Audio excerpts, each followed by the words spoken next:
வேப்பிலைக்காரியாய் உன் வீடு தேடி உன் காளி வந்துவிட்டேன்.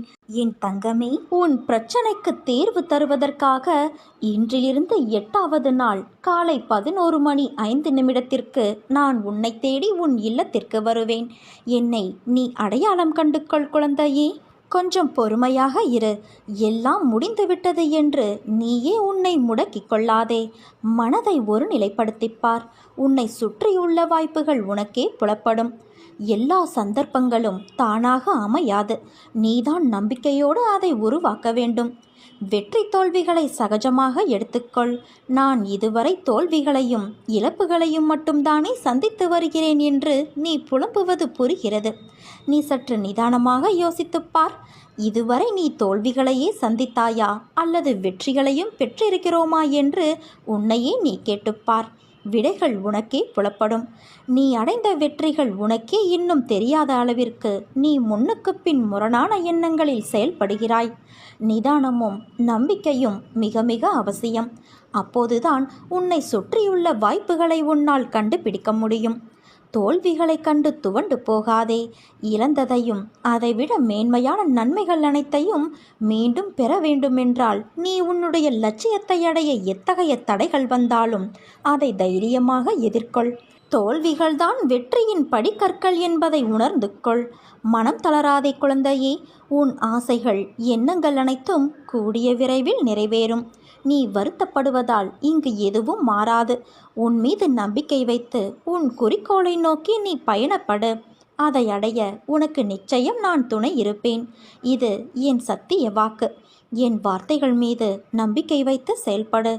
வாழ்வில் நீ விரும்பிய நிலையை அடைவாய். கவலைப்படாதே. உன் அன்னையான நான் உன்னோடு தான் இருக்கின்றேன். பல பேர் வாழ்க்கையை வாழ்வதற்கு தைரியம் இல்லாமல் இன்றும் பல துயரங்களை அனுபவித்து வருகின்றனர்.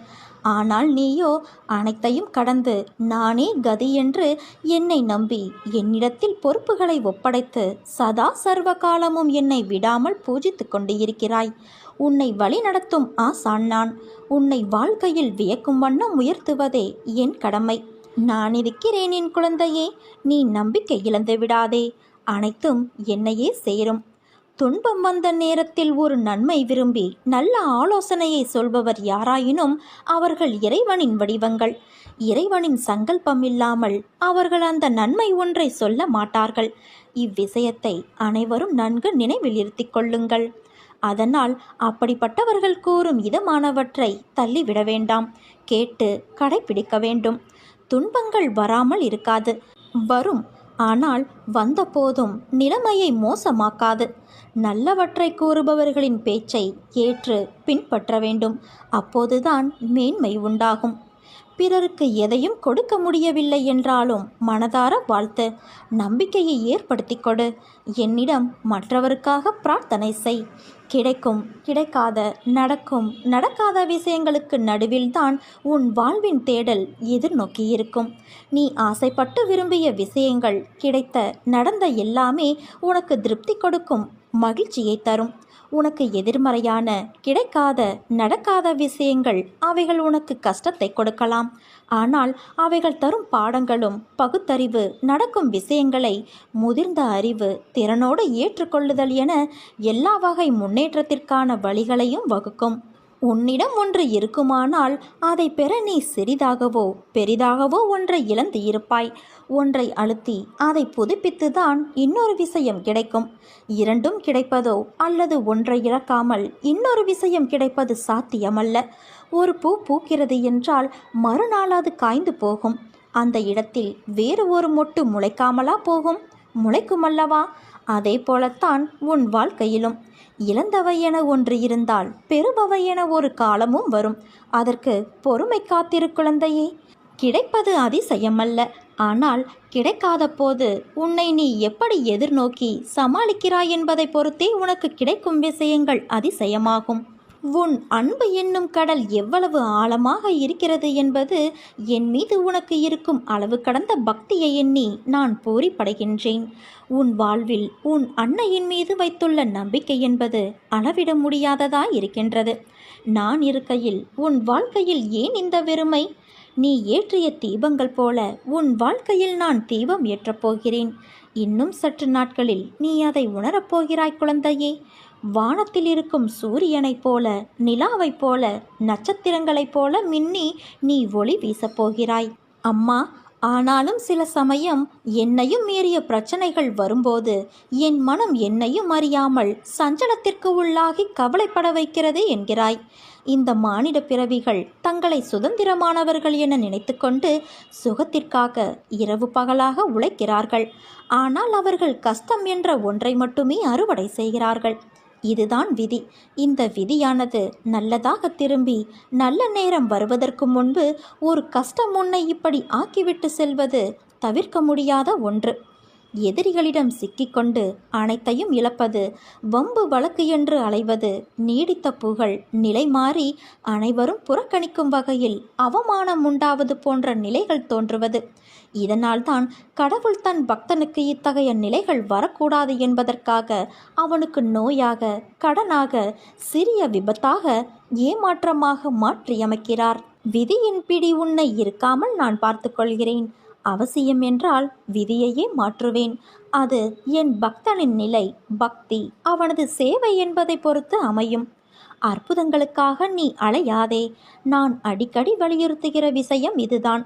எதை தேடி போகிறோமோ அது நம்மை விட்டு தூரம் போகும்.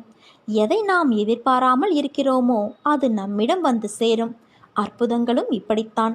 என்னிடம் அற்புதத்தை தேடி அலையாமல் ஆண்மணலனின் விருத்திக்காக போனால் நான் உனக்கு தேவையானதை தந்து உன்னை என் பக்கம் ஈர்த்து கொள்வேன். இதற்காக நான் செய்யும் செயல்பாடுகளில் ஒன்றுதான் அற்புதம். இதையும் தாண்டிய பல விஷயங்கள் என்னிடம் உள்ளது. காத்திருந்தால் நிச்சயம் பெற்றுக்கொள்ளலாம். அனைத்தையும் உணர்ந்து பிரார்த்தனை செய்தால் நன்மை நடக்கும். இதற்கு உன்னை நீ தகுதிப்படுத்திக் கொள்ள வேண்டும்.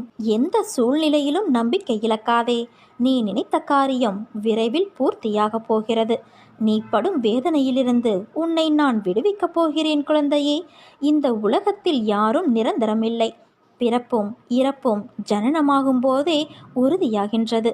நினைவில் வைத்துக்கொள். உன் அம்மா நான் இருக்கிறேன் என் குழந்தையே. ஆனால் இது தெரியாமல் நீ கவலைப்பட்டு கொண்டு இருக்கிறாய். வரிசையாக துன்பங்களை தந்து மனிதனை என்னை ஞாபகப்படுத்தி கொள்ளும்படி செய்து துயரத்தில் அன்னையே என்னை காப்பாற்று என நான் சொல்ல செய்வேன். உன் காலில் நீ நிற்க கற்றுக்கொள் என்பதை உணர்த்துவேன். யாரிடமும் ஓடி சென்று உதவி கேட்காமல் என்னையே நினைத்து கொள்ளும்படி செய்வேன். அப்போதும் துன்பம் இருக்கும், வலி இருக்காது, நடை தள்ளாடும், ஆனால் விழமாட்டோம். ஏனென்றால் உன் அன்னையான நான் உன்னை தாங்கிக் கொள்வேன். இதை எதற்காக செய்கிறேன் என்றால், பிறரால் சாதிக்க முடியாததை உன்னால் சாதிக்க முடியும். என் பெயரை சொல்லிக்கொண்டு எவ்வளவு பெரிய சமுத்திரமானாலும் உன்னால் தாண்ட முடியும். உன் வேலையை நீயே செய் என்றெல்லாம் உனக்கு நான் உத்வேகத்தை கொடுப்பேன். அடிக்கடி நான் சொல்வது ஒன்றுதான் என் குழந்தையே. விரைவில் நீ உயர்ந்த நிலைக்கு வரப்போகிறாய். என்னை சரணாகதியடைந்தால் நான் உன்னை பாதுகாப்பேன். நிம்மதியான தூக்கமின்றி உடல் சோர்வு, மனசோர்வால் தவித்து என்னிடம் முறையிடும் என் பிள்ளையே, நான் உனக்கு தேவையான சக்தி தருகிறேன். ஜோதி வடிவில் வந்து உன் மனசோர்வு நீக்கி உற்சாகம் தருவேன். நீ களைப்பாக இருக்கிறாய். மந்திர ஜப தியானம் தொடர்ந்து செய்.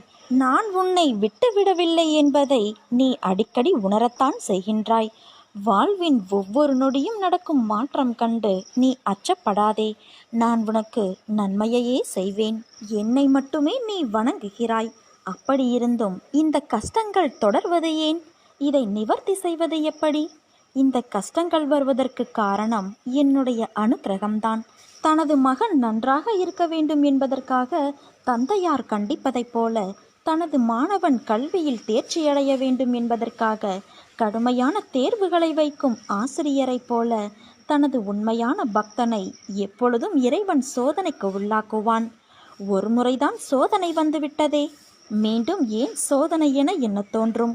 நான் தீவிர பக்தன், எப்பொழுதும் அவரது நாமத்தை இடைவிடாமல் தியானம் செய்கிறேன் என்ற கர்வம் எந்த சூழலிலும் உன்னிடம் வந்துவிடக்கூடாது என்பதில் கடவுள் கவனமாக இருப்பார். அதனால்தான் சோதனைகளை அடிக்கடி தந்து தன் பக்தனின் பக்தியை ஒரே மாதிரியாக இருக்குமாறு நான் பார்த்து கொள்வேன். மனதில் எண்ணற்ற சந்தேக அலைகள் தோன்றி நிம்மதியை குலைக்கும். எதற்காக இந்த அன்னை தன் பக்தராக்க வேண்டும் என்னை என்று அங்கலாய்க்கும். இருப்பதை விட செத்துப்போவது நலம் என நினைக்கத் தோன்றும். இத்தகைய நேரங்களில் மன தைரியத்தோடு உறுதியாக அன்னையை தொழுது கொள்ள வேண்டும்.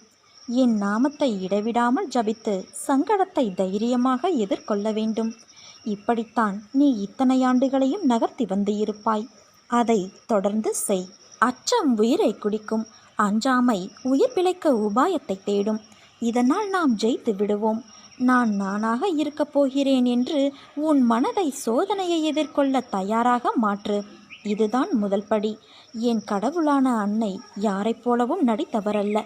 அவர் தனக்கென ஒரு வழியை உருவாக்கி கொண்டு அவராக இருந்து நடைமுறைப்படுத்தி ஜெயித்தவர். அவர் என்னோடு இருக்கிறார். நான் பிறர் நடுவே தனித்தன்மையோடு இருக்கிறேன்.